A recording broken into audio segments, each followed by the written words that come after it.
বাড়ি ঘর বিক্রি করলাম, এভাবে মানুষে মামলা খায়া আগানে বাগানে জঙ্গলে পলায় থাকে।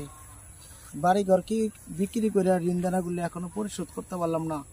আজকে আমার এতগুলো টাকা এখনো ঋণ হয়ে গেছে। আজকে আমার পলায় বেড়ান লাগে মানুষের পানাদার করে জ্বালা।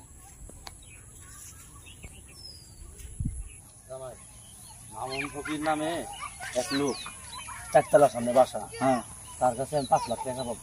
5 লাখ? 5 লাখ। সে 2 মাসের কথা বলে, হ্যাঁ, এখন 2 বছর হয়ে গেছে আমার এই টাকাটা দেয় না। ভাই আমি যে কত কষ্ট আছি, তারে পাইলে আমার অন্তত এই খরচা দিব। ওই যে 4 তলা মামুন ফকির, হ্যাঁ 4 তলা। তুমি ওর দিকে টেহা হলা, যে বাটপার ও দিব তোমার টেহা। খায় কাম নাই, ও টেহা উড়া হবা সহজে। হ্যাঁ ভাই।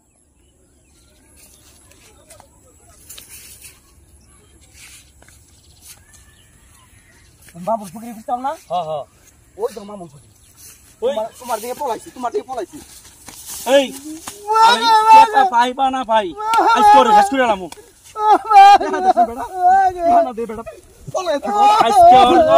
আমি টাকা পাইবা না ভাই। এই এই তুমি কি করলা? এখন তো উল্টে মামলা খামু। তুমি তো মাইরা লাইছো। মরে গেছে আল্লাহ রে।